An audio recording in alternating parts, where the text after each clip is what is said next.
The truth about Kliff Kingsbury, I believe it's different than you're being told.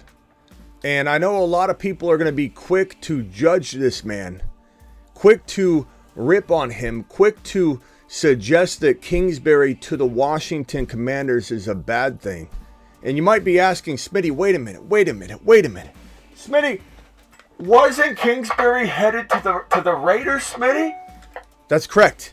And that fell through. He's now headed to Washington, but you're going to have a lot of complaining Caleb's and keyboard Cliffords coming in and ripping on the situation, but they don't really know all the details. And people saying that Kingsbury's soft, Kingsbury's garbage, Kingsbury's trash.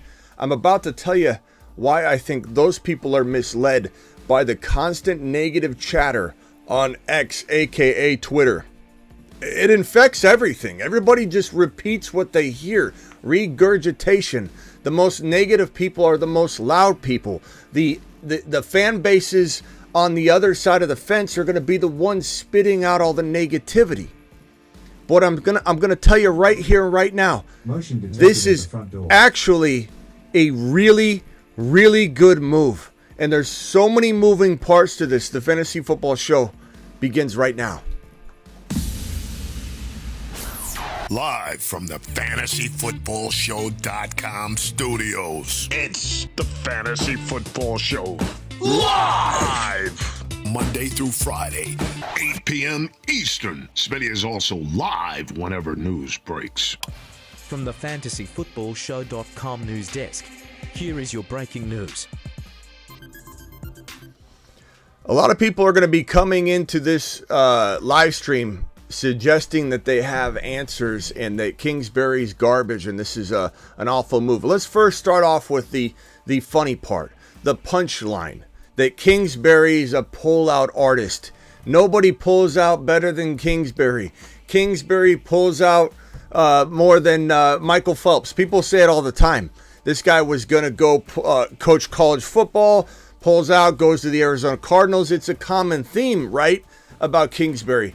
And deservedly so, okay? Because in his past, he has rescinded or backed out of a certain situation to go to greener pastures. But the thing people don't understand, and the part that I want to make sure people get, is that we are in a news business. I am a news reporter, aka talking head. I'm here to discuss news before it's actually official. Whispers and Adam Schefter saying, we're hearing something here.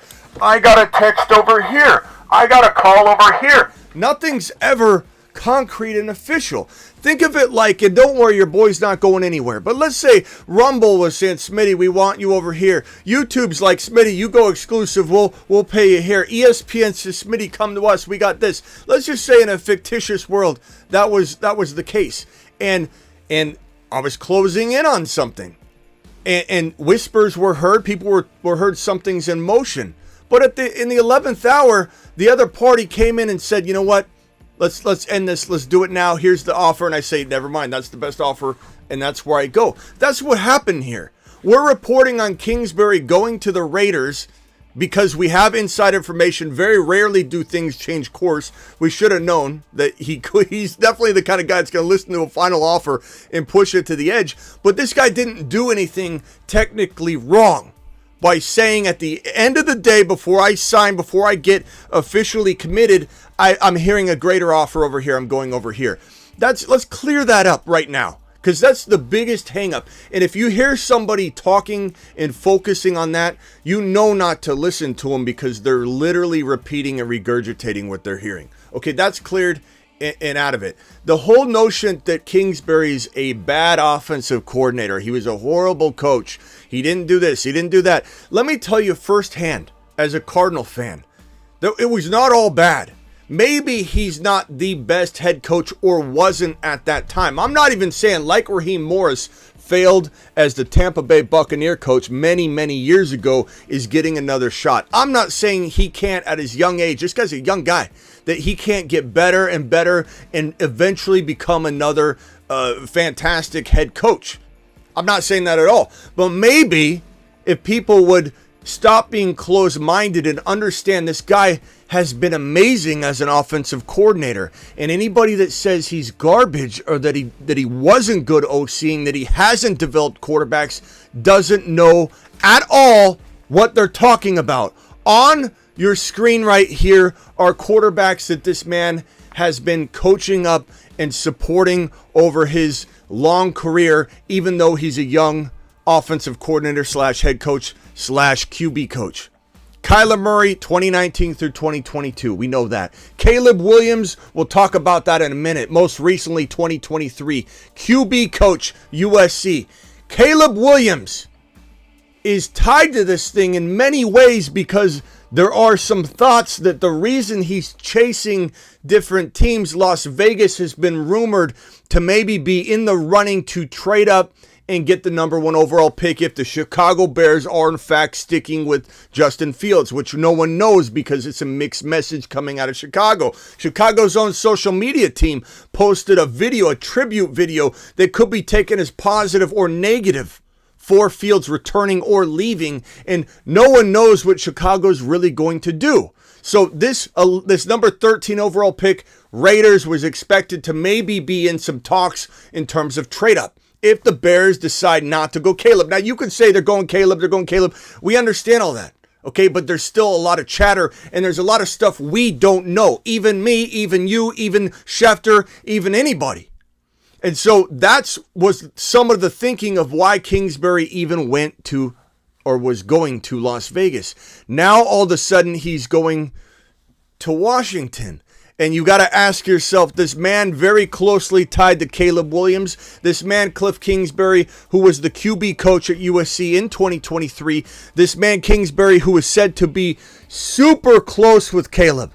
Super close, like their families are extremely close. This guy, Kliff Kingsbury's practically family to Caleb Williams. You hear whispers like that, and then you say to yourself, if this team doesn't trade out, which they most likely would if they aren't taking a quarterback, then you wonder if they're swapping with Washington, or somebody could jump into this spot, even Las Vegas still, and take Caleb right out from under the Washington Commanders.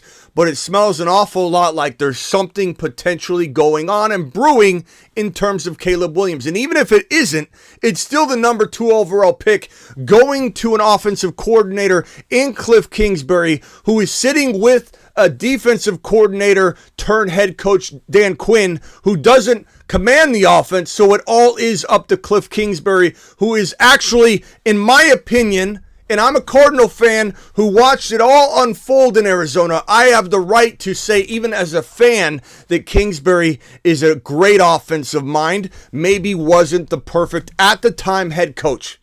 And so Kingsbury was relieved of his duties and was sent packing. But he was the Cardinals coach for quite some time. He also led the Cardinals in 2021 to a 10-2 record, had the most potent offense in the entire National Football League, and the Cardinals were widely accepted to be at a 10-2 record at the beginning of the year. Even though things unfolded, injuries struck, they were widely accepted to be the number 1 offense in the National Football League. The Cardinals in 2021 were widely accepted to be the number 1 team in the National Football League, the number 1 team and the Super Bowl front runner for half of a season. And if you don't remember that, you are blinded by the drama. You're blinded by the drama. Kingsbury is a great offensive mind. And he goes over, I haven't even adjusted this, goes over to the coaching tracker, and we've got to put I don't even have Kliff Kingsbury on here. Let me drag his face on here. Kingsbury is now OC over here with Adam Peters. And we got to take him over here as I put GM over here as the offensive coordinator. Let me close that off. Okay. We got a trio of glory right here. I don't think people understand the impact of having an amazing, in my opinion, you could rip on Dan Quinn all you want, an amazing potential defensive system in Washington in 2024 with a head coach that I believe can command men and put this man, Kliff Kingsbury, in the forefront to command the offense. This is the same formula that's working with DeMeco Ryans in Houston. DeMeco Ryans coming over from San Francisco, not an offensive man, not an offensive mind necessarily, comes over as DC, and we have a offensive coordinator in Slowick and an amazing head coach, defensive-minded DeMeco Ryans, leading this team with an amazing formula to an unbelievable, you could almost say, co-head coaching feel to it. Because Slowick's commanding the offense, DeMeco's commanding everything from a top level, and everybody says defensive coordinators shouldn't be head coaches. We might be seeing the right formula being deployed by a lot of these teams and a new trend developing in the NFL, because it all comes down to the OC. If you have a defensive-minded head coach or a former DC, you need to have the right OC. It doesn't matter if DeMeco Ryans is head coach, if Slowick's a monster. It doesn't matter if Raheem Morris is head coach, if he's a commander of men and they love him in LA. They went to bat for him in LA. And then you have this man, Zach Robinson. This is the LA Falcons right here. The Atlanta Rams right here. You have this mind, Zach Robinson. This offensive guru, this QB monster coordinator coming over to be OC and command everything. Raheem Morris, leader of men, offensive coordinator, commanding the charge. This is the same formula in Houston. Washington's deploying the same damn thing, and it's going to be glorious, and I love that everybody's hating on it. I'm not a Washington Commander fan. This isn't coming from fandom. This is coming from honest, unbiased analysis, and we're talking about Adam Peters, probably one of the best, if not best GMs in the league, immediately. Coming over from San Fran, founder of Kittle, founder of so many other hidden gem talents on the 49ers roster, scout mastermind, coming over from San Francisco as new GM. Finds himself a defensive-minded head coach that people think that's funny. How is he going to coach the offense? Think deeper than that, Bob. Think deeper than that. This man Kingsbury coming in to command the offense, and you can rip on Kingsbury all you want, but if you come from a place of fandom, you're against the Cardinals. You're a Niner fan. You've been trained and brainwashed to hate Kingsbury. You don't think bias. You think biasly at all. You don't think unbiasedly one single bit. You're not going to see anything in this situation. You're going to see a laughingstock offensive coordinator named Kliff Kingsbury that you don't remember. Coach Caleb Williams last year, Coach Johnny Manziel in 2012, Coach Mahomes in 2016, Patrick Mahomes in 2016, 4,300 plus yards, 40-something touchdowns. What did Mahomes have? 36 touchdowns and 46, 53 yards under the command of Kingsbury. Baker Mayfield, freshman. And even when Baker got injured, another freshman stepped up, if I remember correctly, and both of them became, I think, players of the week back-to-back. Baker, I think it was week 1, and he gets injured, and another freshman stepped in. What was his name? And he ended up being, I think, player of the week that same week. This is a guy in Kingsbury that knows how to command quarterbacks. He knows how to command quarterbacks, and you're gifting him the number 2 overall pick in the 2024 NFL Draft. So if he doesn't get Caleb through something I feel like might be in motion, because this man was going to go to Las Vegas, and they were in the mix for maybe trading up to get this number 1 overall pick. Now he's switching over to Washington, which I don't blame him. Everybody else running their mouth about this. He wasn't committed to necessarily anything. This was leaked information early, like Schefter and all of us, including me, do. And everybody's taking it as gospel. And when he decides to go with the better option, everybody says he's changing directions. What a coward, he's switching up. That's all I'm telling you. Okay, so Washington Commanders, unbelievable situation. And I understand if anybody doesn't want anything to do with this situation. I get it. Some people need to see it happen. This is a man in Kliff Kingsbury. That in 2008, University of Houston, Case Keenum, multiple Division I records. This team averaged 50 points per game, 600 yards per game under the command or the position he was in. He was in I think it was what was his role? I don't know if he was OC. Became OC in 2011. In 2011, Houston, he left that 2011 season breaking pretty much every single offensive NCAA offensive record. Yards, points, almost every single statistical offensive category.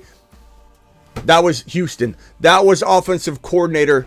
This man, Kliff Kingsbury, heads over in 2012 over to Texas A&M, becomes the OC at Texas A&M. Johnny Manziel, one of the most potent offenses in college football. OC for Johnny Manziel. 2013, goes to Texas Tech, becomes the head coach in 2013. 7-0 start to the season, was a top 25 team at the initial couple weeks of the season. Baker Mayfield got injured, etc., etc. Patrick Mahomes in 2015 at Texas Tech, 4,653 yards, and I said 35, 36 touchdowns. I think it was 36 touchdowns. Patrick Mahomes was drafted the very next season to the NFL and started to become the player he's becoming. 2017 to 2018, he was still at Texas Tech. Cardinals head coaching job 2019 through 2022. And like I said, in 2021, the Arizona Cardinals were 10-2 and widely accepted as the best team in the National Football League. Through at least week 8 or 9, everyone and their mother, if you could remember back, said this is the number one team in the NFL. I believe they even beat the Niners right before that time frame through week 8. They were absolutely on a tear. And they went 10-2 before injuries and a lot of things had an unraveling. And like I said, Caleb Williams 2023, I smell something potentially at least being tried to be brewed up. Might be brewing, might not be brewing, might be an attempt to brew something up. Look at it however you want. Look at it however you want. And I know a lot of people are assuming that this man just completely backed out of everything, and it's fair to assume that. It's fair to judge the man for that because of the past, but you got to understand that he is not committed to necessarily anything up to a certain point, and it's all about who's offering him the best deal. And I'll tell you right now, this is the nature of what we do. We dig in before things are complete and official, and we report on them. I'm guilty of this too. I'm guilty of stirring the pot. I'm guilty of ruffling the feathers. I'm guilty of prematurely saying, well, this will be official eventually, but we're hearing word that they're closing in on a deal, and now Kingsbury will be the new. And that was the wording. It was closing in on a deal. Kingsbury would be the offensive coordinator of the Las Vegas Raiders. Closing in on a deal. It wasn't. That's the crazy part, is everybody's just absolutely flabbergasted that he's moving to a different situation when it's us reporting that things are going toward the direction of complete, not Kingsbury. Kingsbury didn't come out and say I'm now a Raider and then back out. He can't contractually do that. So here's what I want. Here's what I want to say. Whether this is Caleb Williams, not just at this number 2 pick, because that would mean that the Bears pass on Caleb and keep Fields and keep this pick, which it's possible but very unlikely. They would want value. They don't need Caleb, so they'd trade down. It's possible these two teams swap. It's possible that Chicago doesn't want to even flirt with the idea that Marvin Harrison Jr. could get snagged, and maybe they move down to 2.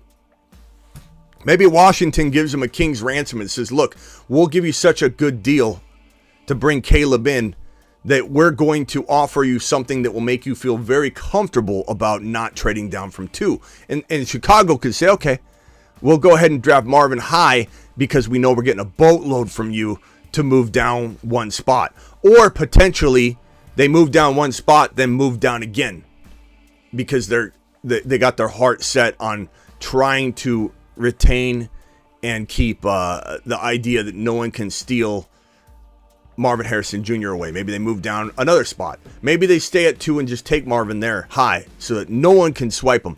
Because Marvin Harrison Jr. is going to the Cardinals at number 4 if he's available. He could go at 3. I hope he doesn't because there's no signal caller there. But maybe Penix Jr. or Bo Nix, the news is true, and those guys fall into the second round, which I don't think both or either will, but it's possible. And then all of a sudden you got a Penix Jr., Marvin Harrison Jr. in New England, and that's a good thing. Washington, either somehow, some way, trying to maneuver up to get Caleb, or worst case scenario, they get JD motherfreaking 5. JD 5 would be unreal in a Kingsbury system. He knows mobile quarterbacks. He coached Caleb Williams. He coached Johnny Manziel. He coached Patrick Mahomes. He coached Kyler Murray. He knows mobile quarterbacks like no other in the league. Rip on it all you want. From a fantasy football perspective, this is potential glory. From a fantasy football perspective, we're talking about a trio, in my opinion, that's going to turn around this Washington Commander team in very similar fashion that we're seeing the Houston Texans. We saw the Cincinnati Bengals. We've seen the Detroit Lions. Maybe it's not right away. Maybe it's not in year 1. Maybe it's the Detroit Lion path. The Detroit Lion path was a 2-year path. Not this year, but the year prior, coming off of the 2022 season. We all saw it. You know, that's why Detroit was a sexy, they're going to win the division pick, right? Walking into the season because of their 2022 campaign. I think the Washington Commanders have that kind of year in 2024 where it all comes together, and then we start getting excited about their 2025 campaign and start predicting big and bright things for this Washington Commander team. This combination of GM, offensive coordinator, and Dan Quinn as head coach is phenomenal, and I'm telling you right now, I'm sending it to Saturn. To Saturn. Phone lines are open. Dial into the show. Call into the show. Call into the show. Dial in, dial in, dial in. Your boy is at your disposal. We're doing it live. Your boy got ramped up there. I got ramped up. I got excited. I don't even know what the chat's saying. I can't even see it. I'm sure half of it's negative. I wouldn't blame any of you for feeling negatively about this situation. I truly, truly can't. I understand where you're coming from. I also understand that a lot of people are going to paint this a certain way, so everybody's taking it a certain way, and I don't think everybody has all the facts that are going to think negatively toward the situation. You're still every right to feel the way you feel about it. Every right to feel. It is one of those things where this guy has a track record. Kingsbury, why do I have this up on screen? A track record of backing out and changing directions last second. But there was nothing that stopped him or should have stopped him, or legally speaking, or even honestly from a moral standpoint. It's not like this was one of those things where he wasn't in negotiation with everybody. And at the end of the day, he decided to go where he felt he could help the most and where he could get his quarterback, because that's what this man wants, is his quarterback. Okay, phone lines are open. Dial in. I'm sorry if anybody called in and I just missed it. Dial in. Call into the show. Call into the show. And dial in. Kingsbury, Commander's new OC. It's good. It's good news. It's good news. I'm telling you, as a Cardinal fan who saw the ups and downs, I'm telling you, he knows quarterbacks. Maybe he's not the best coaching decision maker, but he knows the QB. He knows the QB. He also designs and architects a very potent aerial attack and proof of as I said, coming out of even that 2011 season at Houston, just dominating every statistical offensive category in college football. Just dominating it. Then jumping straight in to a offense that had Johnny Manziel in it right away. So 2011 leads the nation in nearly every statistical category as the OC in Houston. And then his very next year, 2012, Johnny Manziel.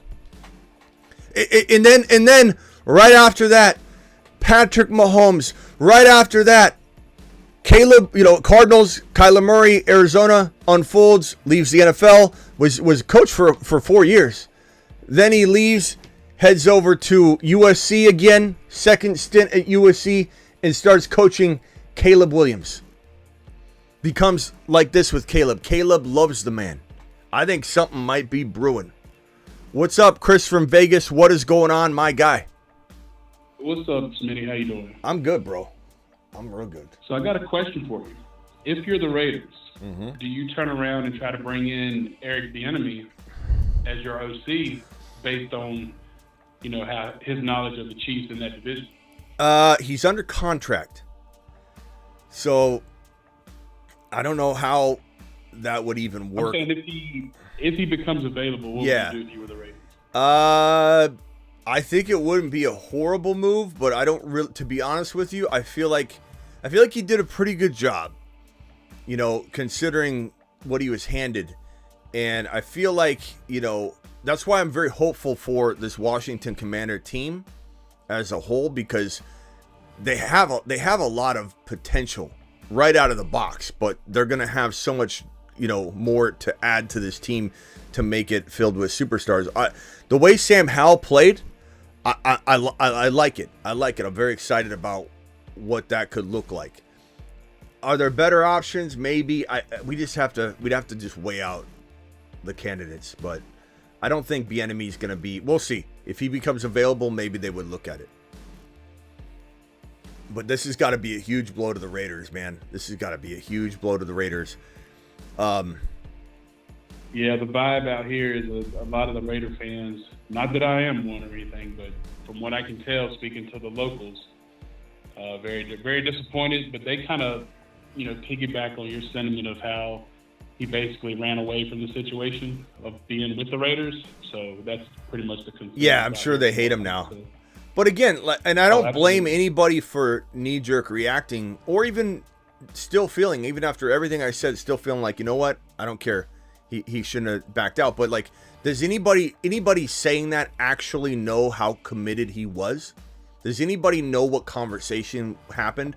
Or is it all coming from Schefter, Rappaport, people like me saying, we're hearing they're closing in and he's the next guy?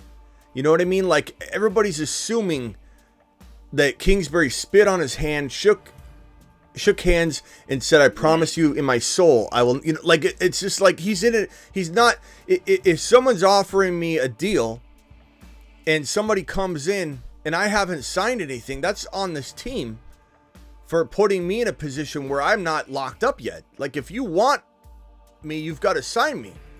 And if I'm sitting here and we're like, yeah, this sounds really, really good, and this other offer comes in and I'm in negotiation, it's not like I'm backing out or becoming some total hypocritical, just back out artist if I'm seriously sitting here waiting for a contract. If I'm waiting for if nothing's official, then, and somebody comes in and says, hey, we've got this situation, this fair game. It's not like he's in the middle of contract negotiation. He's in the middle of teams being a suitor. Like, this is all part of it. There's no like line that gets drawn at some point unless it's official. You know what I mean? So I don't understand all the negativity. I get it that it's a repeated offense, so to speak, that he's rescinded, that he's rescinded his intentions or whatever. But it is what it is. I don't really know why everyone's so hell bent on this being Kingsbury, is the person in the wrong here. But I get it. I understand it though. I just don't understand why the hatred's there, and people let it affect their judgment of his ability. That's the part I don't really get. And as I said, Twitter, aka X, it's infected with people complaining and ripping on other teams outside of their own fan base. So if you go to the Twitter comments and you read everybody that says trash, oh, that's why they're the Commanders strike again. Those are all fan bases from the other team. You're not reading what you think you're reading. You need to come here to get, I think, an unbiased take. I'm not a Commander fan. There's essentially no one here from a fantasy perspective you've heard me talk up in how long? When's the last time you heard me say, go draft McLaurin, do it now? Dotson, when's the last time you heard me say a thing about Dotson? The other day, somebody asked about Dotson. I said, until he does something, you don't worry about Dotson. You know, Dotson's not somebody you can draft right now with any sort of confidence. I don't love the run game. I don't like this committee they got. JD5's not on the team yet. Caleb's not on the team yet. What allegiance do I have to the Washington Commanders? The answer is you'll find zero.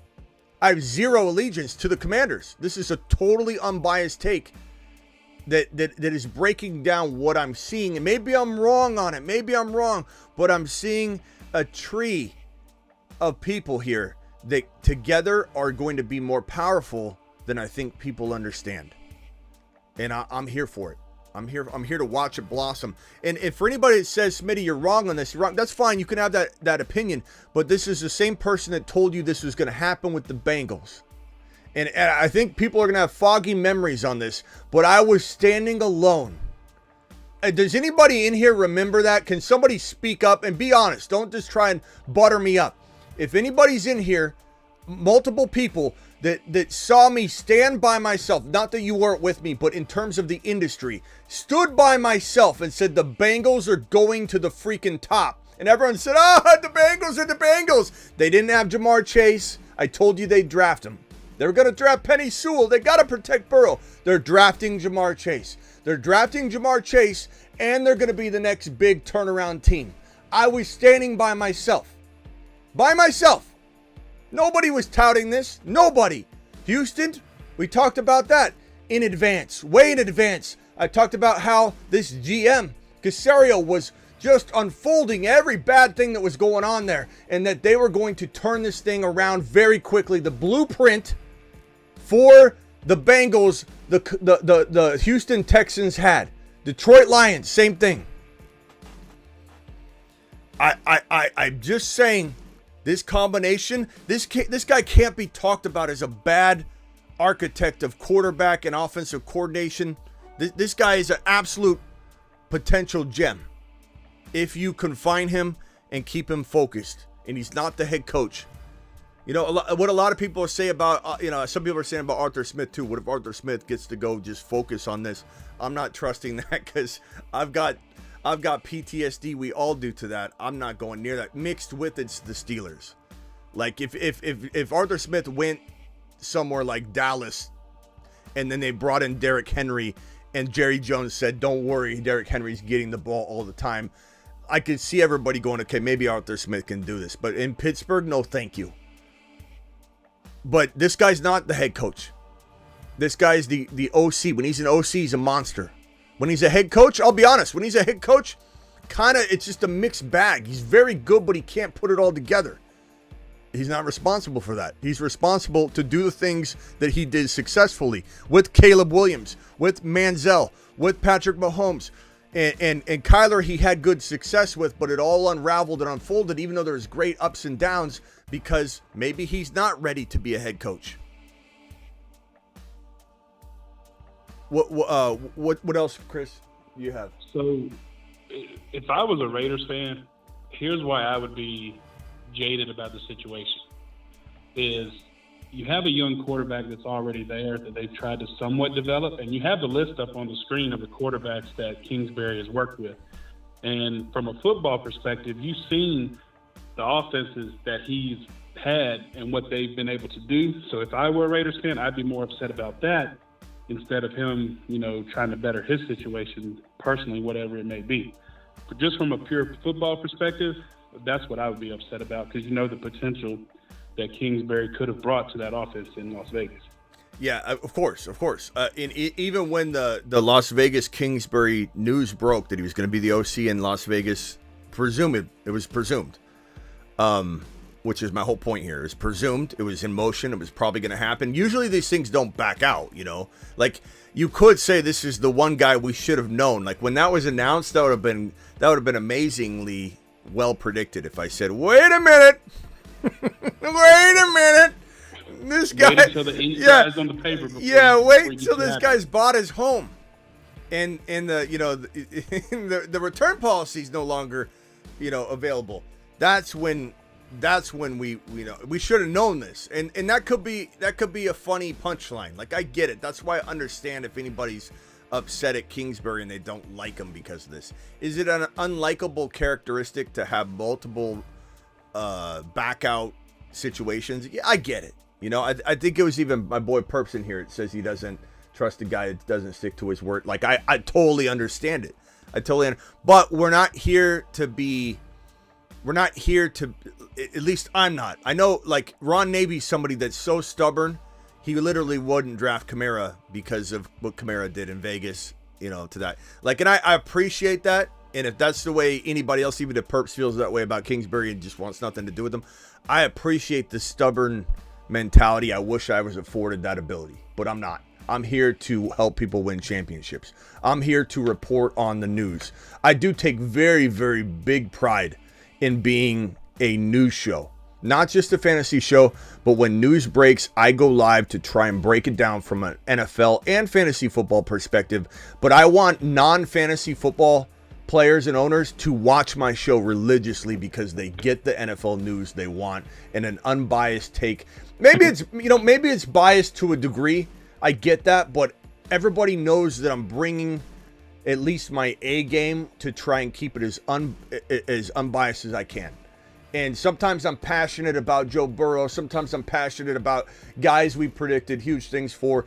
And I think there's some forgiveness there from you guys if maybe I'm a little slanted or I'm a little heavy on the 8chan videos or whatever. Like, that about me. You accept it. No one's judging me fully on me bringing my opinion. I'm an opinion-based analyst and reporter.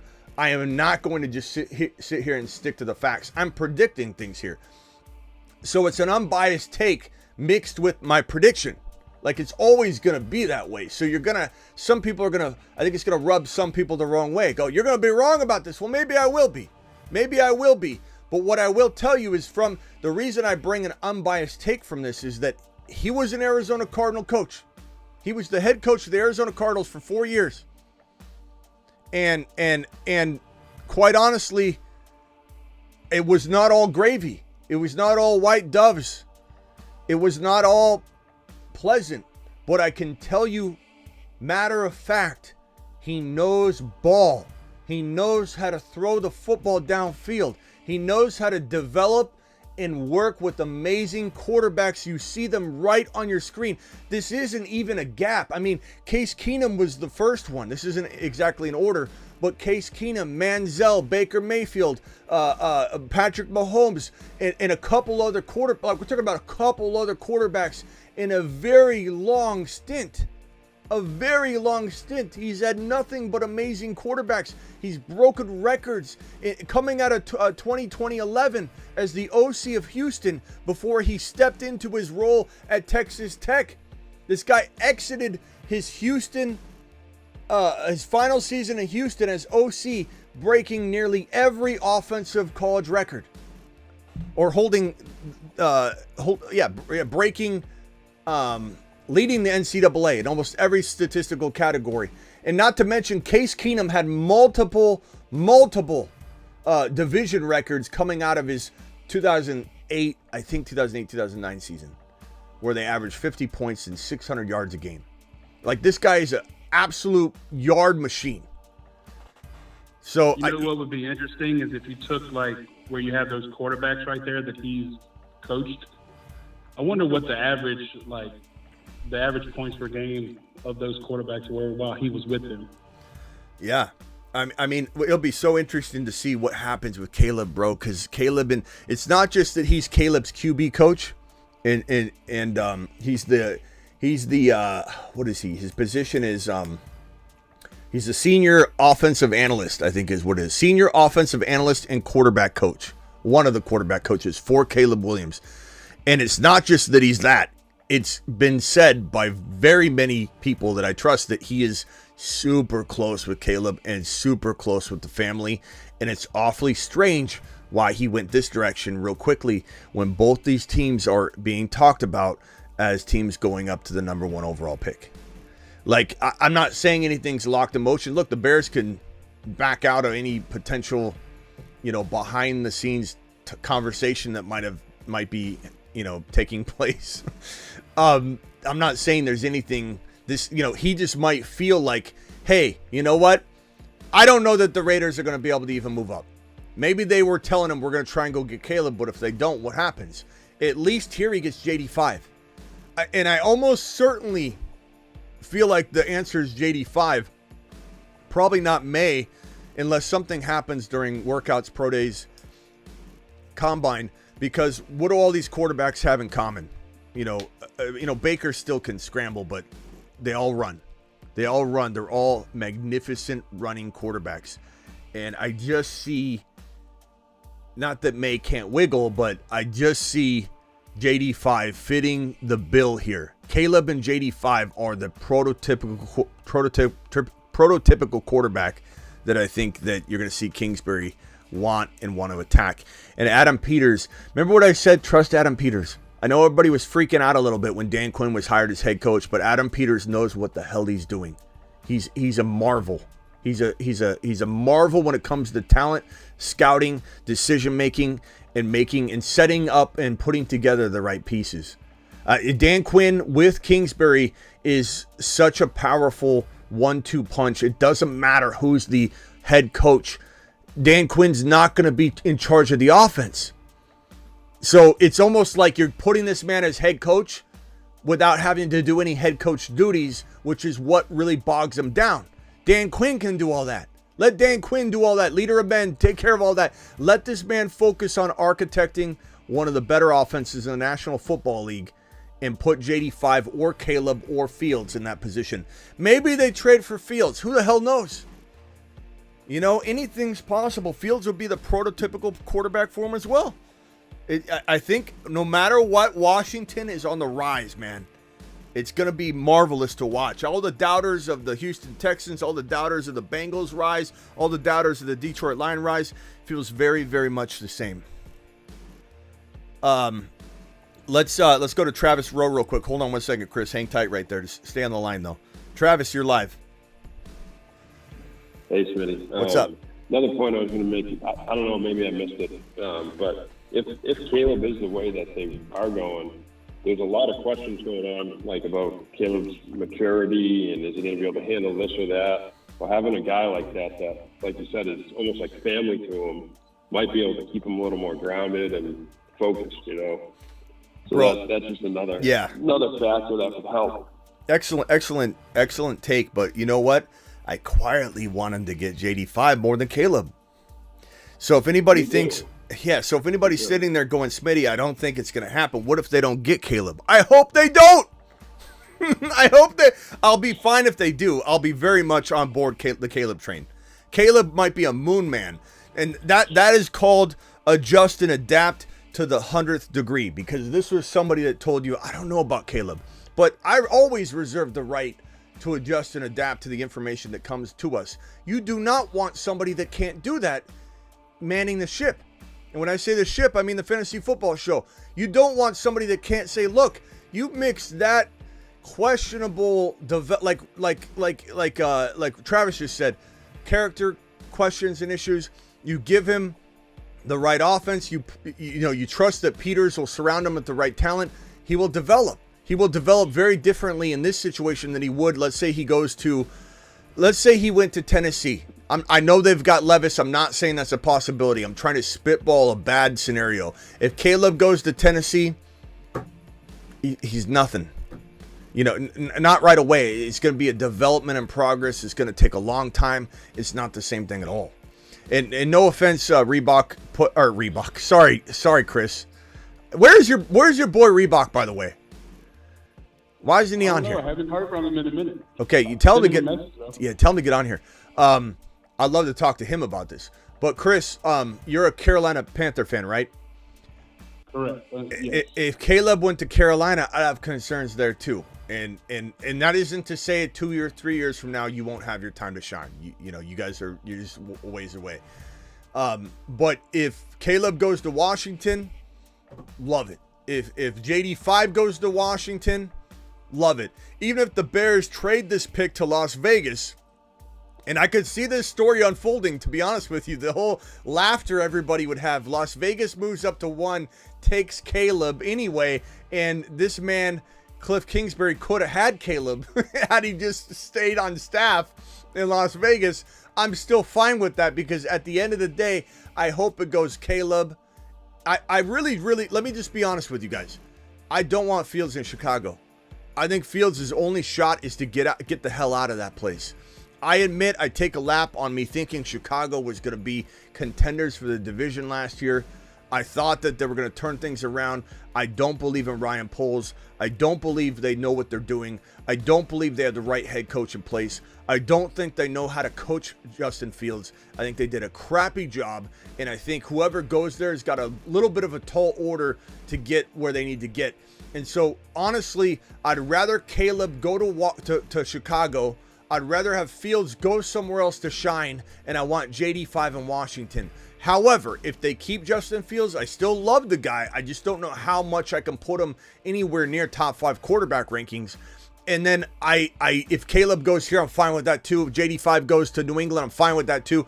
There's a lot of scenarios I'm going to love and like, but that's kind of my take on it. I just want everyone to know Chicago's not the place I want any of these guys, to be honest with you. And that's a big difference from last year. I admit that. I've taken many a lapse on me thinking they would support Fields properly. They did not. And Chicago is just a black hole. It's just gonna gobble up whoever's there, and they're not gonna live to their potential. We got Bruce on the phone. Then I'll go back to Travis, and then go back to Chris. Brucey, what's up, my guy? So glad to hear from you. Hey, Smith. What's up? Hi. Hey, I know we want Caleb to go to Washington, but I like their quarterback now, Sam Howell. So what would that do to him? Can I say something, Brucey? Brucey, you are the underdog of quarterbacks, bro. You love Jimmy G. You love Sam Howell. I like Sam Howell too for what he was, what he was last year. But like, come on, man. You want Caleb. You don't want anything happen. You don't want this team to not get an upgrade. Howell, I like. Howell would probably be, what's his contract? Sam Howell. He was like, he's got like 3 years left. Right? Yeah, Howell contract. Anyway. So I mean, they're not trading him. They're not. They're not gonna. He's just the backup. He's one of the better backup quarterbacks in the National Football League. All of a sudden, I mean, think about it. If JD5 goes to Washington, you feel pretty damn good with Howell as your backup quarterback. I don't think I'd get rid of him at all. He's an unrestricted free agent in 2026. He's got a dead cap hit of $180,000. So he's there to stay. There's nothing wrong with that. But yeah, I wouldn't be saying, oh, well, I kind of would like to roll with Howell one more year. No, not when you can get a JD5 or a Caleb. And to correct you, I'd rather have JD5 over Caleb in Washington. So we're not wishing for Caleb to go to Washington, to be honest. Or at least I'm not. I'm wishing for JD5 to go to Washington. But Howell's a great backup, Brucey. I know you know what I love about Brucey is he loves the underdog. He'll always root for the underdog. And that's why he loves me, because we're still underdogs in this space. So that's why Brucey loves the show, bro. He's all about the underdog. Promo code Smitty. I love it. He's a company man. He's all about supporting the little dog. What happens when I become a big dog someday? We're far from it, but are you going to still hang with me, Bruce? Yeah. Okay. Yeah. Okay, just making sure. I just thought Sam Howell, like someone would be like, okay, well, you're going to go quarterback, then we're going to ship you off. I guess maybe. Like, someone could call about Howell, but I don't know. I kind of feel like he didn't. The league's very weird. It's a copycat league. It's a very reactive league, and when somebody doesn't finish, strong, or the team doesn't believe in you, very few teams go knocking down the door of a scenario like that, and say, oh, well, he failed. They usually go, oh, he failed. And that's just the way the NFL is. It's weird. I don't disagree that he'd be a good quarterback for a couple people. But I think he'd be good in Las Vegas. You never know. Even though You never know, Brucey. You never know. But what I will tell you is if I'm a Washington Commander fan, I want him as my backup quarterback because he proved he can win a game. He proved he could throw a football. And Kingsbury will probably make him even amplify his talents even more. It will be interesting where Eric Bieniemy goes, if he goes anywhere. I do think Eric Bieniemy, he's still under contract, but you got to wonder what's going to happen with that because he was the assistant head coach / offensive coordinator, and now he's being replaced as offensive coordinator. So how does that make him feel? What kind of pecking order is that? Is he now getting water like he was in KC for Andy Reid? Is he now like he's back to that same role? He's like literally getting nudged aside. They interviewed him. They said, "Go get your stapler." I was told I could. It's like from Office Space. That's how they treat him. They treat him like Milton. They're like, "Go get your stapler, and we're gonna put you in the basement, and maybe you'll get paid, maybe you don't." And they're gonna They're gonna say we fired him a few months ago. He just kind of comes to work. Like I don't know what's gonna happen with him. It wouldn't surprise me if they relieved him or something, but at the same time, he might be good there. With Kingsbury, he might be good there. That might be the most amazing quad that we could like dream up. Similar to this Falcons trio that they got over here.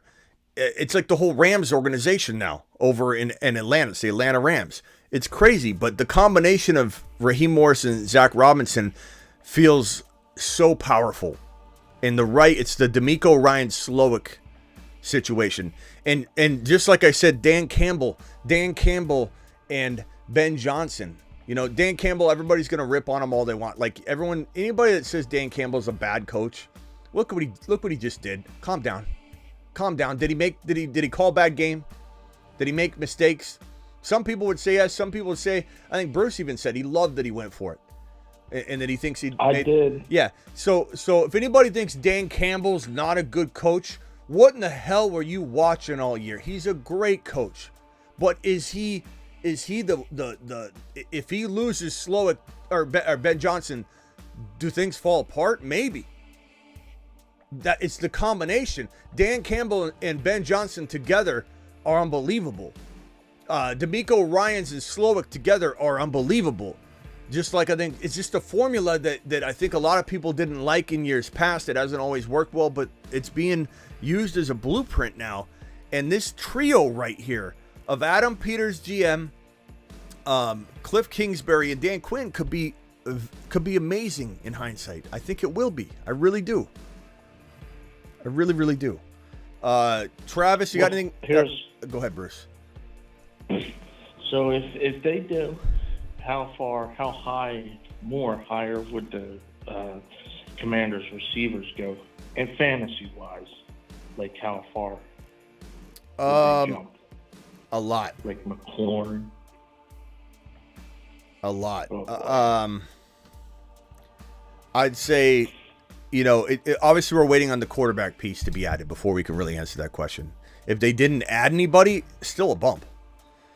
I think still a bump. But if they added JD5, you're talking about, in some cases you're talking about, it's not so much the receiver. Like, I don't know that both wide receivers will flourish because of this, but one of them probably will, and then the offense will flourish. So I don't know that it'll be both of them. I don't think both of them just get lifted up, but I believe one of them will rise. And McLaurin's getting older. Ziggy, how old is Terry McLaurin? Terry McLaurin is 28 years old and was born on September 15th, Ziggy, 1995. Off. He turns 29. That's getting up there, but that he's still got at least one more year left before we start panicking. So it could be McLaurin. McLaurin could be the guy. I still think Dotson's got hope, but you don't hear me talk up Dotson at all because there's just no sign of anything. How can we predict a bounce back when there's absolutely zero evidence for it? But I think that you definitely think this offense takes a big bump. Maybe they bring in an RB. I think they need an RB. I don't believe in this running back situation. I don't think it's potent enough. I think Brian Robinson's a very good player to have on this roster and utilize for sure. I mean, he He can do a lot of good things, but I think maybe they potentially bring in one of these very cheap running backs. Everybody always talking about no one's going to pay for a running back. You don't have to pay for a running back. They're absolutely near free. They're near free now. And just because the franchise tag is, I think it's going to be about 14 million for running backs. Just because that franchise tag amount is there, that's the average of the top 5 salaries in the National Football League at the RB position. That means that not all these guys are getting $10 million a year, definitely not guaranteed, but $10 million a year type of deal. Like Pollard could be brought in, Swift could be brought in. You could really even bring in like a Jacobs, a Barkley, or a Henry, or an Eckler. I'm not saying Eckler. I don't know what Eckler's got left in the tank at all, but you can definitely see them bringing in an RB. Bringing on RB. It'll be interesting, man. It'll be interesting. Chris, you got anything else you want to add on this topic? Nothing other than if Bieniemy becomes available, I think he's a great fit for the Raiders. If I was the Raiders, I'd definitely go hard after him. I think he'd help that team out a lot. Yeah, Bieniemy, he could. I haven't heard anything about them, letting him go elsewhere or something. I haven't heard that. So I would assume no, but I could search on it real quick. I don't think there's anything on that. And then the only other thing I got is, from a Carolina perspective, as far as the head coach and his Tampa Bay ties, any chance Mike Evans gets signed by the Panthers? I don't want to say no chance because sometimes, and I don't mean this in a very negative way. I don't think Bryce Young's there. I liked him a lot as a prospect, just so you know. I'm not running from that at all. But sometimes wide receivers don't know what a good situation looks like, and they say things like, yeah, I'd go play with so-and-so. When you ask him, name 3 quarterbacks you'd love to play with. I'd love to play with Bryce Young. Maybe there's something there. I think you give a guy like Mike Evans a choice, and there's probably very little chance that will be the landing spot that pulls him in. Because number one, Carolina's looking to build around Bryce Young, not bring in a receiver at a very high cost when he only has maybe 1 year left, maybe 2 if somebody's really believing that he's got the ability. So why spend all that money on a wide receiver unless it's just to develop him? Which there's some argument to that. Like, hey, we're not going to win a Super Bowl, but let's spend the money on Evans so we can develop Bryce Young and keep him healthy and all that. But I don't know that teams think that deeply about that kind of thing. I think they think about money and they go, why would we bring in this guy in if we can't win now? I think they're more focused on getting a young talent to cultivate with them. That would be my thinking. Like, remember they got rid of DJ Moore. Like, they could have just kept DJ Moore, but they're like, let's start rebuilding. Let's start over. Why go after Mike Evans? If they don't solidify the Swiss cheese of an offensive line, it doesn't matter if we have Tom Brady and his coming back there. I agree with you. That's why I said if Stroud went to Carolina, we would not be talking about CJ Stroud like we are at all. We'd be talking about him probably a little bit more than we're talking about Bryce Young. I'm just being honest. The way that he's developed at the NFL level, I'm feeling like there's so much more talent that's coming to the surface now, and that's just the nature of the NFL, and sometimes it brings different things out of different people. Tom Brady had a 2,600 yard season, and if I remember correctly, 24. It could have been 22 and 24, but I think there's 24 and 2,600 yard seasons. The guy didn't even have two 2,500 yard seasons, 24 and 26, I believe, and he became Tom Brady. So, like, the NFL is weird. You can't always see what's coming, especially with quarterbacks. Kurt Warner, couldn't even make an NFL team, and even when he did, he got cut right away when he walked on, and then even when Trent Green went down, his entire team wanted nothing to do with him, and Vermeil was the only one that said, you know what, put him out there, and his OC was like, I don't want to. And Mike Marks. Yeah. They put him out there, and Kurt Warner from the jump was arguably one of the best quarterbacks to ever play the game. He threw. I think if you watch American Underdog, it's such a good movie. It's a little cheesy, like a little cheesy acting, kind of, but it's such a good story, such a good movie. It was one of my favorite sports movies, to be honest. And it's up there with Rudy. Like, it really is, because of the story. The story alone just makes it that good of a movie.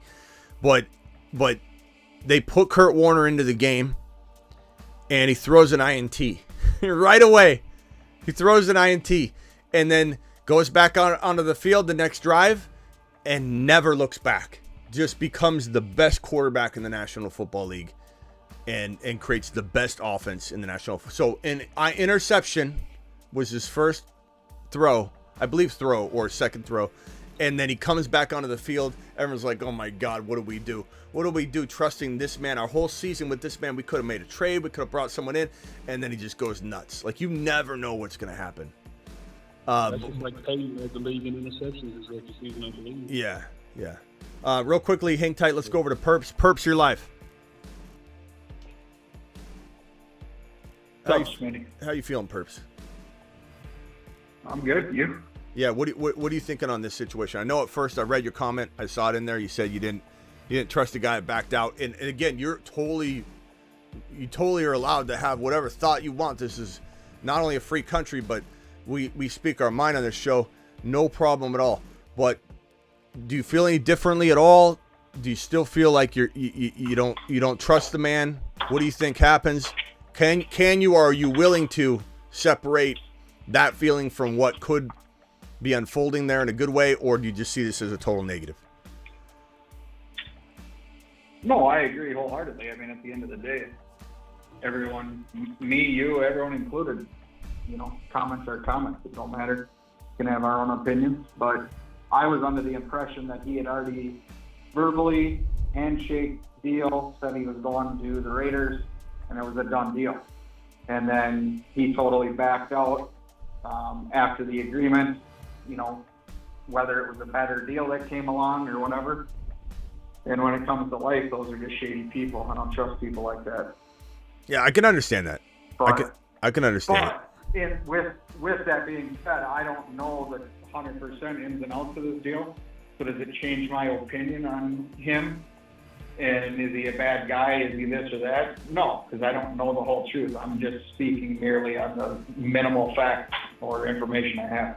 Yeah. So could he do a good job? Absolutely. It doesn't take anything away from him as a coach. It doesn't take anything away from his coaching abilities, his path, anything of that nature. So. Now, I'm not saying I have the exact transcript of the agreement in front of me either. So let me preface that at the beginning here and say I don't fully know how the conversation went.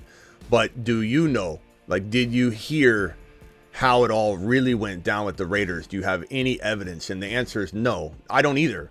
But I'm just saying that it's really funny to watch Twitter and everybody react so harshly when they don't know for sure how complete this deal was handshake wise.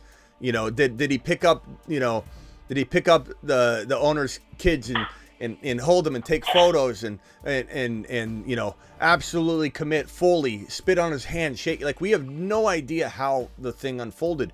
If something went down like that to that degree, why wasn't a contract signed? Why wasn't it official? You know what I mean? So, like, I just think it's funny that no one even fully knows. It's just people like me and Schefter, Rappaport, report on it and say this thing's done, as good as done, not officially official, but as good as done. And you always see Rappaport, Ian Rappaport and Schefter, whenever these things become officially official, they say that officially official, there's the picture of them signing and everything. And I just think it's funny that none of us, including me, know exactly how the conversation went. We don't know the details to this Raider Kingsbury thing being completed. We just have Schefter and Rappaport and me reading off that and reading off some other things and analyzing it, and everybody's just so quick to just act like this guy's trash. Now, he has a history of changing directions like this. I'm not saying it doesn't feel weird. I'm not saying it doesn't feel a little bit snake-like, but it's it's negotiations, and I'm admitting here right now that if I got a call from, let's say, Rumble, the Rumble CEO, and he said, we want to bring you on, here's what we're doing, are you good with this? And I said, yes, sir. We'll send a plane out for you tomorrow. And then YouTube called 10 minutes later. I don't really feel like that bad of a person. Now, maybe Perps, you'll think differently then. Maybe I'll never see another Perp Super Chat if I answer this question this way. But if YouTube called me the next 10 minutes and said, hey, Smitty, just want to send a plane out for you, and we got this bigger deal for you, and we'll PayPal you the money right now, and it's in your account. What do you accept? I pick up the phone and go, Rumble, I'm sorry. Like, you know what I mean? Like, it's not official. If you wanted it that bad, you should have made it official. You should have made it Facebook official. So at the end of the day, it does feel slimy that he's done this now 2 times. It does feel that way. But at the end of the day, like, it's technicalities because they didn't get it done. They didn't get it done. They didn't lock him down. You can't spit on your hand and expect it to hold. You got to make sure you rush and get it done. So it's just like a trade. We're going to look at somebody as a shady person if they on the phone tell us we're going to do a trade. I'll do the trade. Yeah, when I get home, I'll put it through. Then they get home, they look at it and go, I'm backing out. We hate that. We hate that. So I understand it. I understand it. But what are you going to do? Go to the commission and go, oh, he said he was going to do it. He's got to push it through. Like, it is what it is. But to your point, Perps, doesn't change how he does on the field. And some people have a problem with what he does on the field. I don't. I as a Cardinal fan, I can tell you there's so much good that this man could do. He just wasn't at the time. He could later on. At the time in Arizona from 2019 to 2022, he was not sum total a good head coach. He's a great offensive coordinator, great scheme, great air attack, great with quarterbacks, great with quarterback development, but he just couldn't put it all together. He doesn't have to. He doesn't have to be head coach. He's the OC. So I'm really excited about it. Perps, you got anything else on this topic? No, I jumped on earlier, and then I'm still at work trying to finish up here, so I had to jump off because I got busy. So I missed your talk. So if you were mentioned anything before, so sorry to the chat that. Perps, you don't have to apologize. We had to re-bring this topic back up. But no, I mean, ultimately I don't know all the ins and outs. If I'm going to think you're a bad guy, no. I mean, you use an example. You still talk to me? If the deal's not, well, I'll sleep on it. I'll let you know in the morning. Okay. We might have to change it up. You imagine how mad Perps would be. I think Ron's already told me that he said if ESPN offered me $40 million and I went with ESPN, he wouldn't ever watch me again.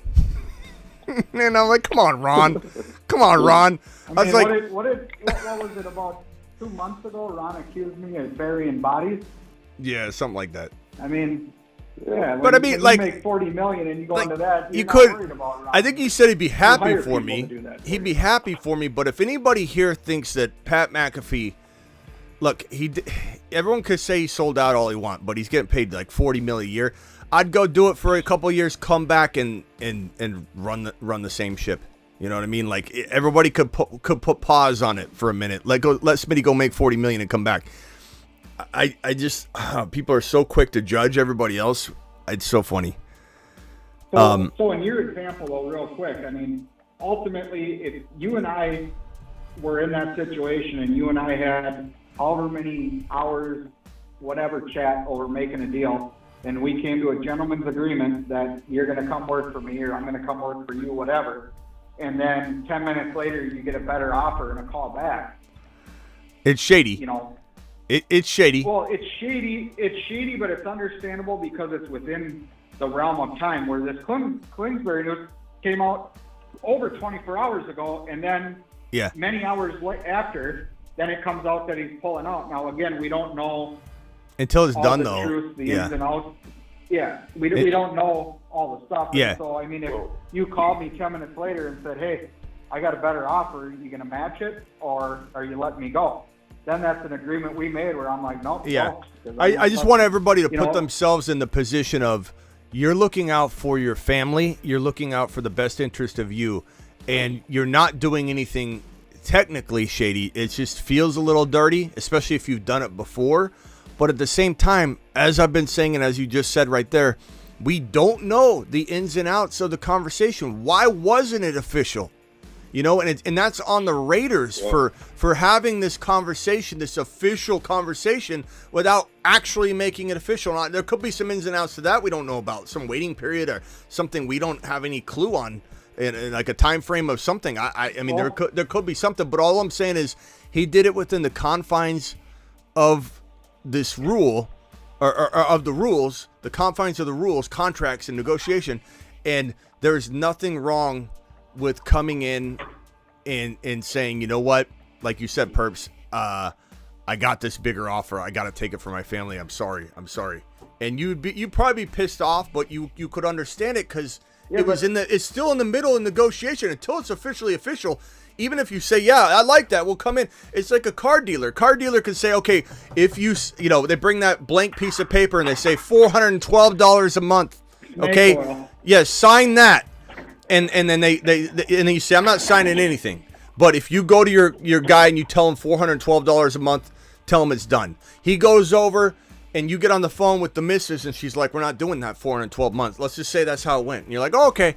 And so the guy comes back and says, the guy said yes. Are you a snake because you said never mind? I'm not doing $412 a month. Do you have to commit to that because this guy is going over and talking to his boss? That's the degree I feel. Circumstances. Right. Would you say, Travis? Yeah, I was just gonna say the other thing is like knowing he's done this before. Maybe the Raiders should have not even leaked anything, or maybe someone leaked that shouldn't have leaked it. But why even say anything until pen's on paper, unless you think by leaking it's going to pressure him into signing. It just seems to me it didn't benefit the Raiders to leak it at all. Yeah. No matter where it came we're doing the $412 a month no matter what, Miss Smitty.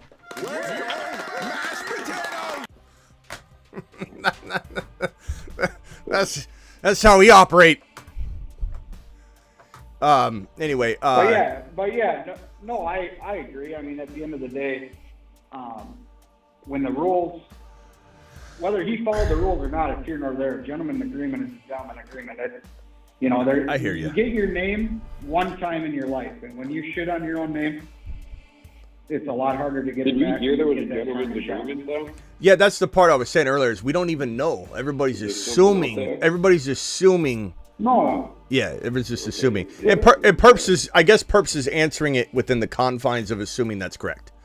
So which is totally fine.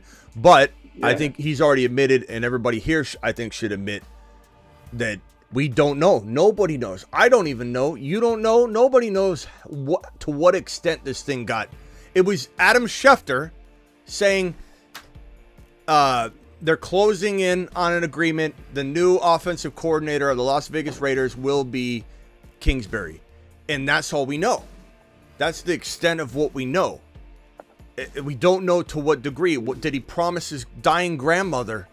The owner's dying grandmother, he was coming and all that. Did she knit him a sweater? Was he wearing the sweater? Was he at dinner? Like, there's some of those details we don't have. And I just think it's unfair just because he changed directions when it was unofficial that we got to sit here and act like he's a snake. Even if he promised, everybody at a dinner table. And you're right, Perps. I mean, at the end of the day, his name is his name, and he'll have to live with that. But at the end of the day, for us, we're talking about what's best for the football team. Kingsbury can create an offense. And not to mention, and my first reaction, I'll admit, was, okay, right when we heard he was backing out of the Raider situation, or backing out, quote unquote backing out, my first reaction was he either has something 100% in place or no one's going to trust him. Because somebody had to pull him away, and so they trust him because they were the one pulling him away. And that was, of course, immediately the Commanders, and we thought it would probably be the Commanders. They're their only other job, right? So it felt like that was going to happen. And then the ties to Caleb, it was very, very evident that this is potentially the closest pick he could get to Caleb. But it's going to be interesting, bro. It's going to be so interesting. I mean, for all we know, Schefter's got, the janitor on payroll, and the janitor overheard a conversation but didn't hear the whole thing that, he had to go check or something else, Yeah. My comments were based on your, hypotheticals and, the things that you were coming across with your, in agreement with Travis. So. It's the janitor right here. We got video footage of Kingsbury spitting on his hand And he's shaking the owner's hand right now. See that, Shefty? See that? I got footage of it.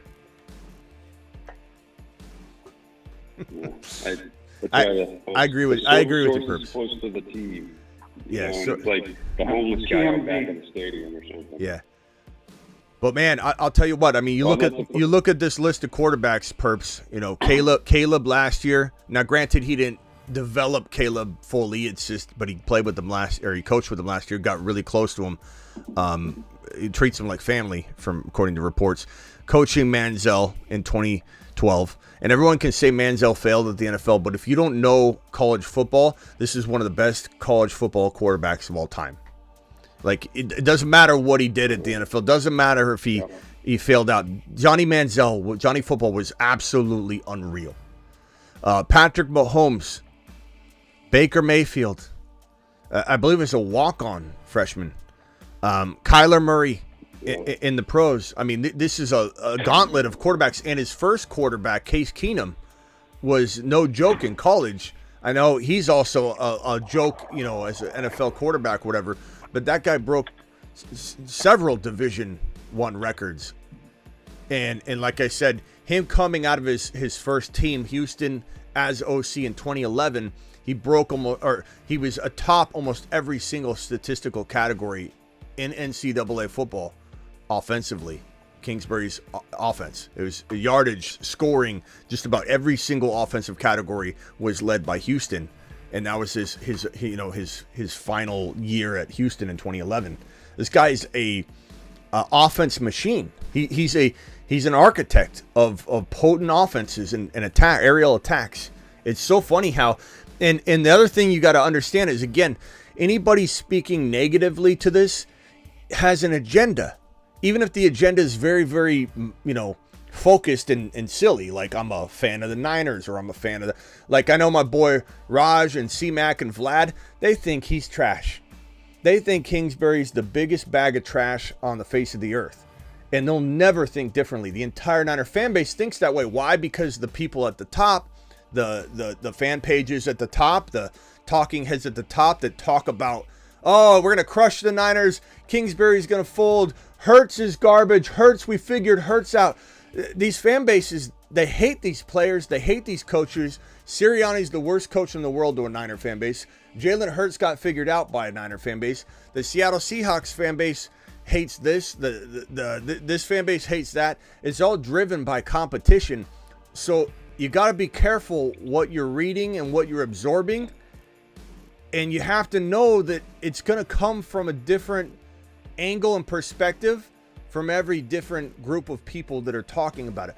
Why on earth is any sort of Niner fan going to talk well about this man? They're not. They're not. You know when they would is if he came over to be, let's say, QB coach. They love him. They love it. You know what? We'll give Kingsbury a chance. He's good. I mean, he's worked with a lot of quarterbacks. Like, that's the way it is. That's the way it is. So be careful what you're absorbing about Kingsbury right now, because it's most likely rooted in trash takes. I have a question, Smitty. Yeah, this is Bruce? A hypothetical. Oh, who hung up? Chris hung up. Chris, call back if you want, but Chris, appreciate you calling in. Go ahead, Brucey. This is a hypothetical. Hit me with it. But what if the Commanders trade for Kyler Murray? It's already had him. I mean, I know you want me to answer the hypothetical. It's not going to happen, but if it did, I mean, it could be good, but I don't think Kingsbury wants. I think Kingsbury wants his own QB. I think he wants to mold and sculpt JD5 or Caleb. I think he'd be plenty happy with Justin Fields if he could get his hands on Justin Fields. But it will be one, or Drake May potentially.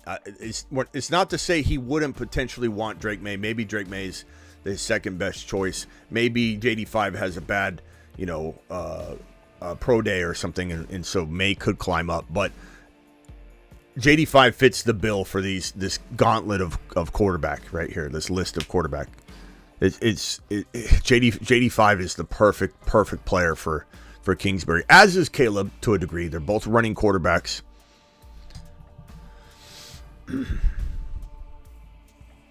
So, and from a fantasy perspective, if you want to use, like, let's say D-Town says here, and D-Town, I'm not trying to rip on your take or anything, just using it to tell people, yeah, Kliff's college and NFL coaching record wasn't good. There was a lot of spottiness to it. There was injuries that took out certain seasons. The Cardinals were 10-2. They were regarded in 2021 as the best team of football. And if you don't believe that to be true, that they were the number one team in the National Football League, you're remembering it in foggy fashion. Because heading into about, I would say, week 8-9, right around week 8-9-10, they were regarded as the number one team in the National Football League. The most potent offense, unstoppable defense, offense, potency. Everybody and their mother was saying that this team was the number one team of football. They unfolded. They got hit with injuries, so there's a lot of stuff that, let me put that comment back up on screen. My point is this. At the end of the day, now longevity is important, because if Kingsbury's going to do good things in Washington, you want him to stay there, right? You want him to remain there. You don't want this to be potent for 1 or 2 years, then fall off. But at the end of the day, it's still an amazing offense, though, D-Town.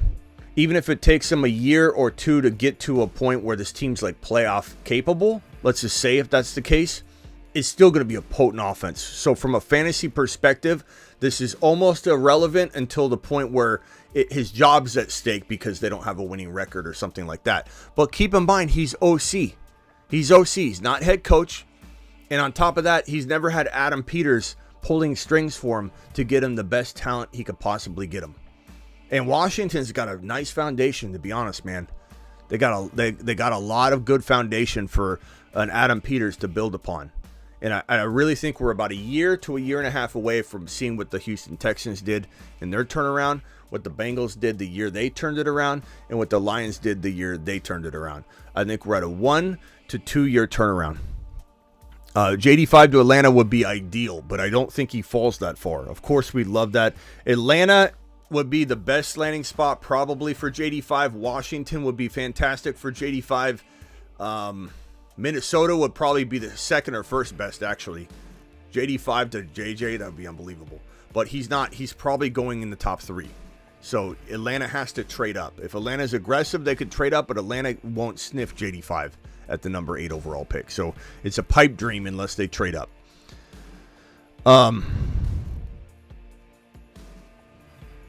We'll see. Chris says Jaden Daniels is going to be drafted by the Patriots. He's going in the top 3. So unless something massively crazy unfolds with, like I said, workouts, combines, pro days, he's going in the top 3. If he doesn't go 2, he goes 3. Kliff Kingsbury going to Washington as OC makes it more likely JD5 now goes 2 than going 3. I would have thought May was almost a shoo-in for 2 walking into that news, but that news kind of changes some things a little bit. Doesn't mean that JD5 is a lock. It's just, in my opinion, the best fit. But he's definitely Jaden Daniels in the top 3, unless something crazy happens.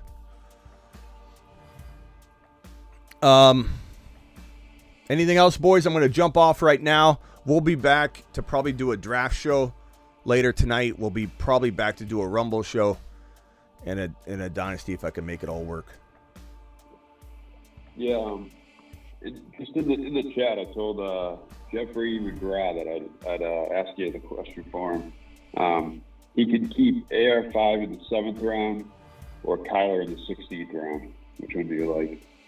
AR5 in the 7th round, Kyler in AR5 in the 7th, Kyler in the 16th.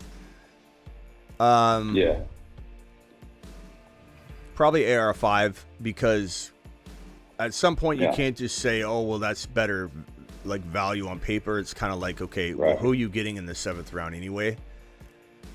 So you say, I'm giving you a 7th rounder and Kyler is different than saying, okay, like, let's say it was Josh Allen in round 3 and it was AR5, Anthony Richardson in round 7. Like, that's a point where you're like, okay, That is such a good value. Give me AR5 at 7 and then give me my third round pick. That is a better combo. Right. But when you start talking about the 7th round, Kyler Murray in a 7th rounder doesn't crush AR5 in round 7. No.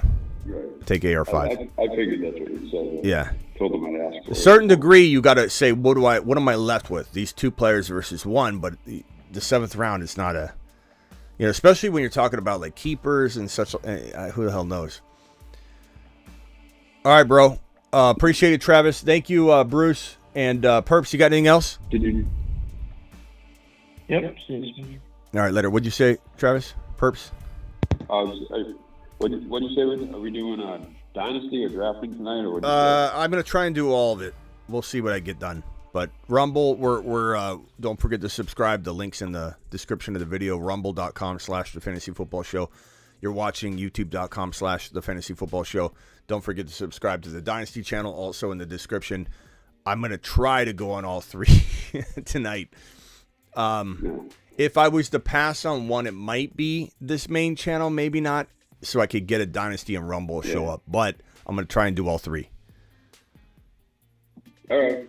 I'll look for you. All right. Perps, anything else? Yeah, later. No, I'm good. I mean, you got your questions answered for me, or are you still in the dark?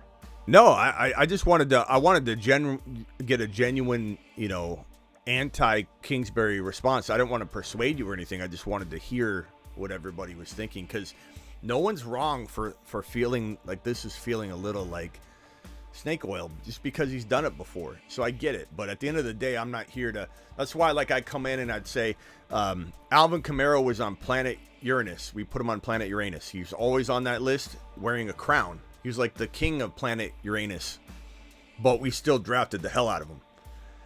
So, like, on this show, I try and get people to separate that feeling of, stubbornness with what is going to help you win championships. Like I said, some people can't separate that, and I respect it.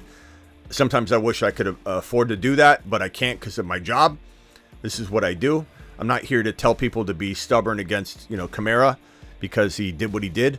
Like I said, Ron would come in here and say, I won't draft him, period. Doesn't matter. I don't care if Ron's got that kind of conviction, and there's nothing wrong with that. But I'm here to discuss it in a different light, and regardless of snake oil, whatever. And you even said it.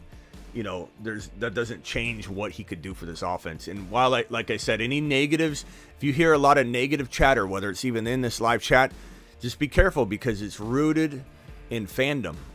It's rooted in fandom, and people that don't have this guy as their head coach, especially a Niner fan base or Seattle, like, there's in the division of the Niners, the Seahawks, the Rams, in interdivision, those guys hate Kingsbury. They hate him. They called them trash for years because they like to make fun of the Cardinals. When you play them twice a year, you're gonna rip into them. And if you follow like hardcore fan pages of your team, they've been talking trash about Kingsbury for a decade. So you just got to be careful that you aren't listening to a bunch of biased takes about Kingsbury, because people love rivalries, and these fan pages tear apart these coaches. Like, Kingsbury can get it done. He'll have an awesome passing attack. And if anybody, especially like a Niner fan base, loves Adam Peters, they know that Adam Peters knows what he's doing. So it'll be interesting to see how good his offense looks. And if it doesn't, Adam Peters will move on quickly. I trust Adam Peters. No, for sure. I got two things in addition to this. Real quick, you said that you got a job to do, but is what you do really a job? You love what you do, don't you? Yeah, no. Work. Yeah, it's not really work. I don't know. As Wayne Gretzky once said, you miss 100% of the shots you don't take. Yeah. Yeah, I feel like... But go ahead. No, go ahead. I was just going to close it up because I know you're trying to get off the phone. Don't take it out of context, because I seen someone, I forget who said it, but they posted in there, that they're in real estate and people back out before and after deal. I'm not mincing words and saying that can't happen and that doesn't make people less of a person. It's all about how you go about it. Yeah. It's all about communication and how you deliver it. And again, we only know a very small amount of potentially what we think is the truth here. We don't know it all. We're speculating, and again, that's part of your business and part of your position and making, bold conversations. So, ultimately, when I make the comment that, I can't be friends with someone or I think less of someone, it all depends how you go about it, how you carry yourself. Yeah, and we don't know those details. There's a lot more goes into it. And we don't know those details with the situation, which is all I was trying to caution even you about or other people. Now, maybe it comes out tomorrow. Let's say it comes out tomorrow that Kingsbury sat down, poked his finger, did one of those spit blood shakes with him, whatever. Drove a company car home, like had the jersey on, like, and just, and even aside from all that, just promise somebody, like, we're doing it. This is it. I'm not backing out, whatever. I could understand you going, man, this guy's a snake oil, whatever. But I just don't know that we're ever going to have that detailed of a breakdown of what actually unfolded. And, I just think people are very reactive. But again, more so than anything, it's regurgitated hate from fan bases that hate the Cardinals, so they're going to hate Kingsbury. So you just got to be careful with what you let influence you. And especially when we're talking about that has nothing to do with the Cardinals anymore, but yet it's going to be hung on to. Just go read, like in the Adam Schefter tweet, just read the comments. It is nothing but just absolute. He's trash. This is why the Commanders are so bad. And we saw the same thing with the Atlanta Falcons. The moment they signed Raheem Morris, I came out and said, everybody needs to relax and calm down because this is not the OC. We need to find out who the OC is before we start saying things like, oh my God, this Raheem Morris thing's going to be horrible. That's probably what a lot of people said when DeMeco Ryans took the head coaching job in Houston. Oh my God, this guy doesn't know offense. Of course he doesn't. Slow it does. So, yeah. No, for sure. Yeah. The last thing I'll leave it on, and Blackbeard knows I'm not going to mean any disrespect by it, but I'm going to preface it anyways because we have some sensitive people that are going to take this out of context. But at the end of the day, you brought up Raj and his group of guys. I've never met any of them, and I bet they're all good guys. But there's one thing that's for certain. They're in love with their team, and there's nothing wrong with it. They got the 49ers goggles on, and they're all about it. So I get them not liking Kingsbury and, being keyboard warriors in their mom's basement, ripping off comments and putting stuff on Schefter's deal, talking about. But I'm not saying that anything was, the Niner fan base. I was just giving you a majority of initial reactions are going to come from interdivision fan bases, because they literally hated this guy because he was a Cardinal, So like I'm not pointing fingers at any particular fan base, but I get what you're saying. But go ahead. I just want to make sure somebody listening doesn't think I'm saying that it is, a certain fan base. I'm just saying. No, I'm on the same page with you. I'm just using it as an example. Just like, the 49ers fans are set in stone that Brock Purdy's MVP this year. Yeah. There's plenty of people that are going to, have their opinions on it. So all I'm saying is that, Kliff was their coach. They didn't like him. They got enough negative stuff to say. They're passionate about their team. Their team didn't do whatever they were supposed to do under Kliff. It's understandable. I get it. Then we got you in Arizona, and you like Kliff, and, he's done good things for what you feel. And, your comments are going to be your comments. So, I mean, you would think I would be. Yeah, you'd think I would be negative on Kliff Kingsbury because he got we sent him packing. He failed us. And those are all true things. Like, he did not succeed as a head coach. But I think, I'm biased enough to say that, like, I know that the offense was good. He was head coach. He did not do a good job as a head coach. I'm not saying he can't get there someday, but he didn't do a good job as a head coach. But guess what? He's not head coach. He's offensive coordinator, and he's under the thumb of Dan Quinn and Adam Peters, and he's going to be focused on getting the offense going and architecting an amazing aerial attack. And if anybody doesn't believe that at the very least, this team loses games but scores tons of fantasy points, you're talking from a biased fandom perspective. And that's just the end of it. There's no debate on that. Yeah, no. If you think Kingsbury can't create an offense, even if they lose games that produces massive fantasy football scoring, you are coming from an angle of glasses this thick that are hatred toward, for some reason, Kingsbury. Whether it's you hated him because you were your team's in the division of the Arizona Cardinals or something. It's all fandom. And that's why I like to come on here and shoot stuff down or talk it up. Sometimes there's a rumor. And that's why I take such pride in this being a news show, not just a fantasy show. Sometimes there might be a rumor that, hey, this guy's going to maybe get traded, and we know it's not true. I'll break the news that the news is out there and shoot it down and say, this ain't happening. You know, like some people go, oh, this is a stupid video. This isn't happening. Are you watching the video? Because the reason I went live is to say this isn't happening. You know, so it's crazy, bro. People are very reactive. Oh, Let them. And I, to add Matt O's comment, I think Kingsbury can be a good OC. Head coach, I'm not sold on it, but OC, yeah, I agree with you. He stays in that lane. He's got those protections on either side. He's not the end-all, be-all. I think he'll fit in. I think he'll do well there. So, we'll see what happens. We've got a big season ahead. Yeah, and to Brian's point, Brian makes a good point. If you don't have goggles on for your own team, you're not a true fan. I believe that's true.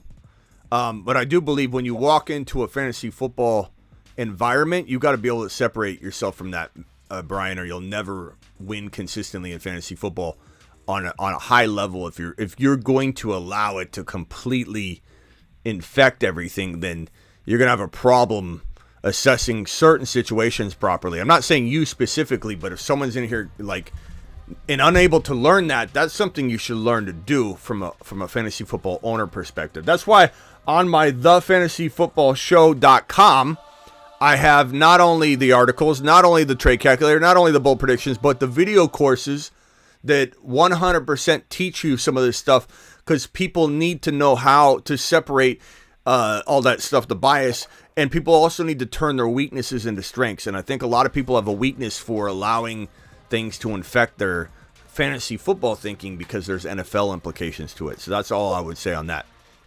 Listen to Professor Smitty. I mean, we're learning life lessons here, not just fantasy football. Maybe. Sometimes. What you just said is all just general life lessons. So, I mean, hey, I'm a Minnesota Vikings fan, and Minnesota pro sports in general, besides the Minnesota Lynx, always show.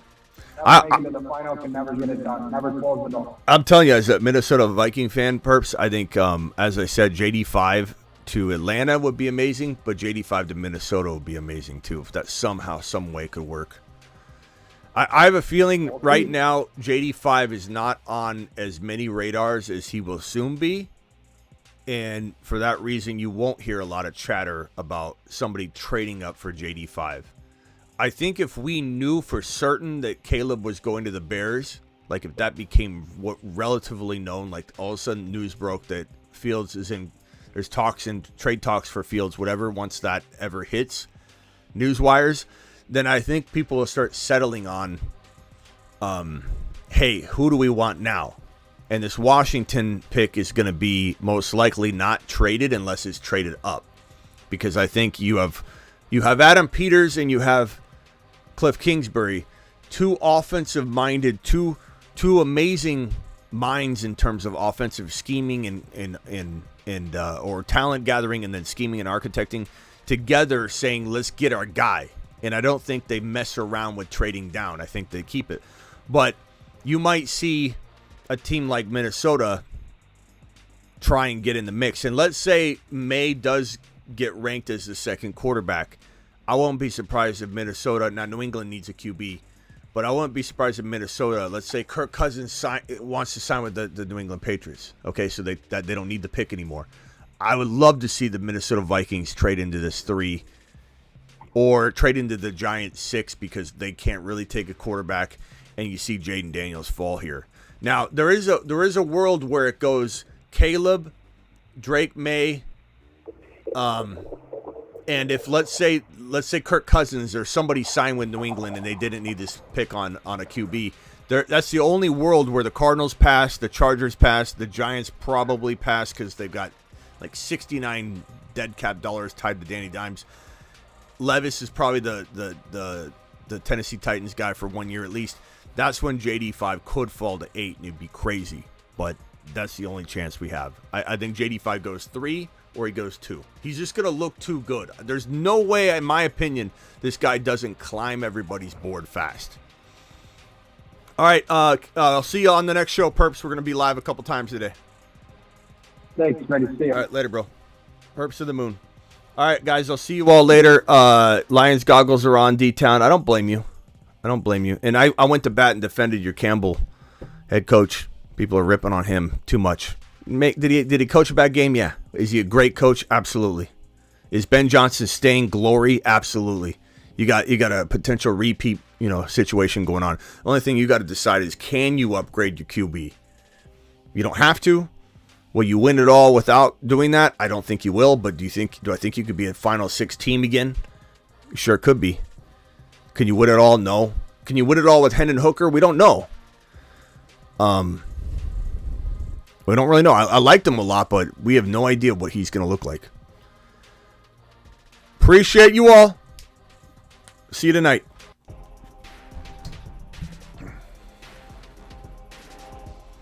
Leave it on the fields. Just in time. Fields of dreams. Fields like making love. Outstanding in his fields. Fields so good. Fields general. My field's good. Uneven playing fields. Battlefields tested. Fields. Fields. He's for reals.